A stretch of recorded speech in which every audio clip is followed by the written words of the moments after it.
Hello there! Today I'll check out a video called Australia Explained. It's gonna tell me something more that I definitely need to know about Australia. I don't know why I haven't checked out this video at the beginning of the channel, but hey, that's just me. Let's check it out. Did you know that Australia as a landmass is only about 3% populated? It's kinda hard to fathom given how much we hear about this country on a global scale. But That's Australia's crazy. population density is actually among the lowest in the world. With a land area of nearly 7.7 million square kilometers, Australia is the world's sixth largest country, yet has a population of just over 26 million people. That means that there are vast stretches of uninhabited land where you can drive for hours without encountering another person or even a town. But what are the That's actual crazy. reasons behind this low population density, and what are the implications for Australia's future? Today, we're looking deep into the country/continent of Australia, as we tend to explain this sparsely populated land and everything about it. CE. Oh, countries explained. I don't know why. It's not the first time I react to this channel. Okay, links are in the description for check out the original. The land down under, New Holland, Britain's reformed ex-con cousin, and the last populated frontier of the world. Australia is mostly a void expanse, but one filled with extraordinary, bizarre and unique sights, with remarkable animals, customs, statistics and people. Australia is of course surrounded by water, as the island it is, with the Southern Ocean to the south, the Indian Ocean to the west and the Pacific Ocean to the east, ranking in below Brazil and above India in terms of landmass, where the land stretches nearly 4,000 kilometers between its west and east points, and 3,860 kilometers between the north and south. Bro, that's Trying to crazy. put this size in perspective. What the hell? Wait. How? Wow, that's quite a trip to your brain thinking about it that horizontally is pretty much the same as vertically. Ah, that's crazy. And 3,860 kilometers. Oh, because between it the north does and mean, south. yeah. Trying to put this size in perspective, here's a map of Europe. And if we remove the transcontinental parts of Russia and then place Australia on top, we end up with a country that's nearly 24% larger than Europe. Now, the really interesting part is the population of this country. With all this size, you imagine Australia having a large number of inhabitants, and probably even be somewhere at the top of the list in that regard. Well, the fact is that this is home to about 26 million people, which is actually less than many countries located here, such as Germany, France, Italy, Spain, Ukraine and Poland. And when comparing it to the UK, the Brits have actually more than double the population. But it gets even wilder. You see, there are even states in the US with a higher population, as both California and Texas has them beaten. And since Australia is in fact an island, it's interesting to see that there are 7 islands that are smaller but still has a higher population. In an earlier video, we talked about the major population of Indonesia, and 2 of the islands that beat Australia is located here, Sumatra and Java, with the latter one being about 60 times smaller, yet have almost 6 times the population. Wow. So I think you're starting to That's understand that crazy. Australia has a very low population density. And when looking at countries of the world, only Mongolia has a lower one, with 3 mates per square kilometers. But even though Australia has a low population density as a whole, that's not the case for its cities, as the country is among the most heavily urbanized nations in the world, with 90% of the population concentrated in relatively small urban areas. In fact, nearly 2 out of every 3 Australians live in one of the 5 major cities, being Sydney, Melbourne, Brisbane, Perth and Adelaide. So what happened? Why does the country look like this? Well, there are both geographical and historical reasons why Australia is barely and also disproportionately populated. If you were to ask an actual Aussie, they might say something like, you cannot live in land because the heat is unbearable. And to be frank, they're not wrong, as the majority of Australia is a barren, hot, inhospitable desert where everything is trying to kill you. Well, maybe not the quokkas, they seem nice. But on a more serious reason as to why this is, the continent is one of the driest after Antarctica, and is actually due to it being so close to the cold Arctic region, as this makes it hard for the water to warm up, evaporate and turn into rain clouds. And without rain, the soil in Australia just doesn't get the water it needs to grow plants and support life. Additionally, Australia's mountain chain known as the Great Dividing Range blocks the inland from the showers coming from the Pacific in the east. And these are the main reasons why 85% of Aussies live in a strip of land just 50 kilometers from the coastline. But this unique population distribution also creates some bizarre situations across the continent. For example, the Shire of East Pilbara in Western Australia is roughly the size of Japan, but has only around 10,000 people. What? That's like having the whole city, the size of Bro, roughly this the size of What? Japan, but has only around 10,000 people. That's crazy. Just a street within the country, the same size of Japan. Wow, and 10,000 people. I think Japan is over 120 million or 140. That's like That's having the whole crazy. city, the size of Tokyo, with only a few people living in it. There's also this place in South Australia, which is a territory roughly the size of France, but is only home to a few thousand people.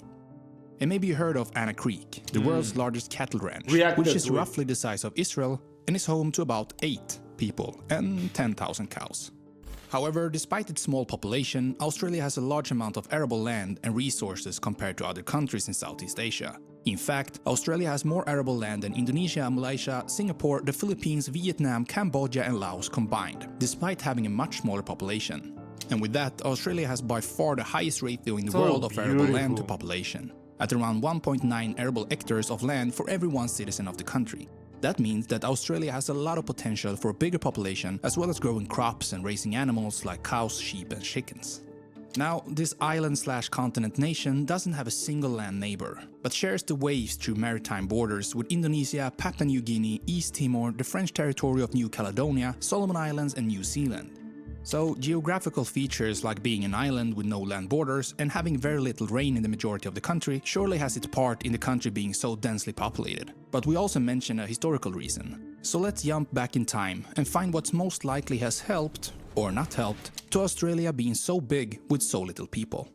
The first human settlers on the Australian continent are the Aboriginals, that back in the day when the sea levels were much lower could walk down the broader landmass in Southeast Asia known as Sundaland, and then by a short sea crossing arrived to either present-day Australia or New Guinea, which was attached to Australia by land some 65 to 50,000 years ago. These native people of So Australia interesting. created special ways of life, language and society through many centuries of living in different parts of the land. And as the hunter-gatherers they were, they hunted some animals so well that those animals disappeared from Australia.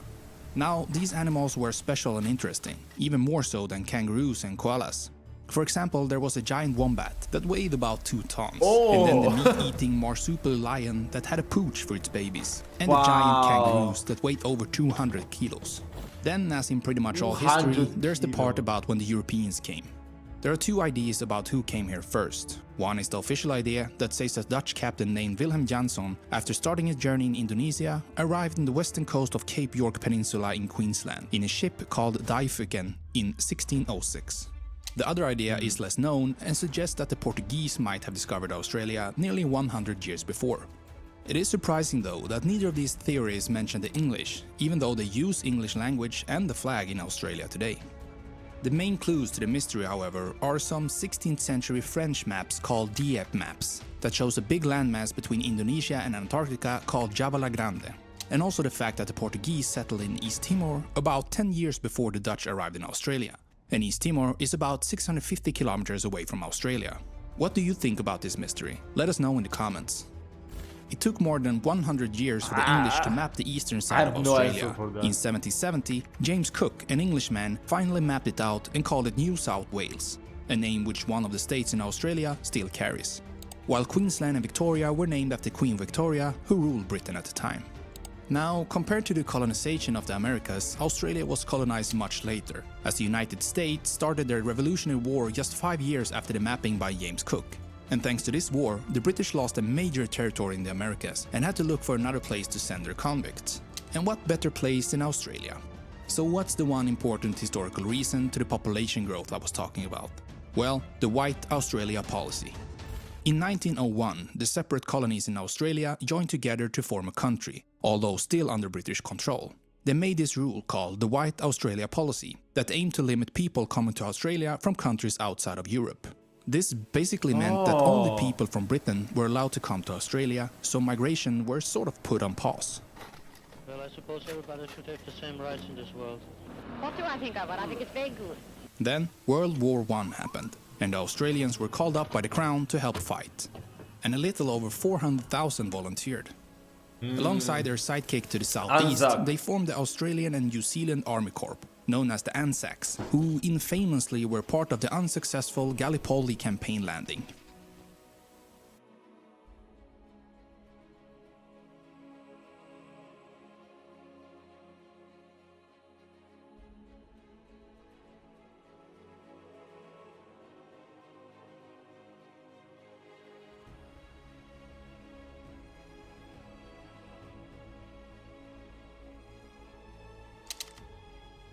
The flag utilizes the British Union Jack alongside the Southern Cross constellation and the big Commonwealth star. And now, after World War II, non-British Europeans slowly was allowed to immigrate to Australia. And by the 70s, the White Australia policy was abolished. And today, the country has a considerable only the population who have 70s. Asian ancestry, being mostly Chinese and Indian. However, if we speak about the people visiting the country as tourists and not living there, they're also on the lower end of the list. Perhaps the country is just too far away for having a lot of tourists. What do you think? Probably. But the guests who do visit Australia are usually entertained by the peculiar Australian dollar. It's waterproof, made of plastic and hard to counterfeit. And for those who appreciate other things than Bro, waterproof money. That is so cool. funny money, the two major natural landmarks of the desert and the ocean, being the Uluru Sandstone Monolith and the Great Barrier Reef. These are some of the things that can't really be described but needs to be seen. And while of the man-made sites, nothing comes even close to the Sydney Opera House, a true symbol of Australia. Kind of looks like the hair of Goku, right? The Sydney Opera House. Sport-wise, Australia's athletes are pretty successful considering the population being fairly small. And the country shines particularly in MMA, now with several UFC champions. But also with its own take on sport, AFL. Aussie Rules, which is played on an oval field and mostly resembling rugby. All in all, it's great being Australian, and all they have to endure is everyone else thinking they can do a great Australian accent. And you know, all those killer spiders and snakes, and of course, driving 34 hours straight without seeing a single person. Thanks for watching this video. Now take time to visit another place on Earth by clicking on the video on your screen right now. That was really interesting. Yeah, I really enjoyed this video. I want to know your thoughts about everything that was said in this video, especially why do you think that there's not that many people living in Australia? If what the guy said in the video is actually true to you, or you have another explanation. Yeah, because it's incredible to think that Australia is as big as Europe, probably as the European Union. Probably not, it's bigger than the European Union. Wow, and only 26 million people. What the hell? I mean, considering just, yeah, only Switzerland has already like 8 million people. Bro, that's insane. Wow. I mean, this was really interesting. I definitely need to start watching some vlogs of people traveling to different places in Australia, you know? Because, come on, I mean, landmarks are unbelievable, especially the nature. So yeah, let me know which video should I check out next. Hope you will have a wonderful rest of your evening, and I will see you very soon.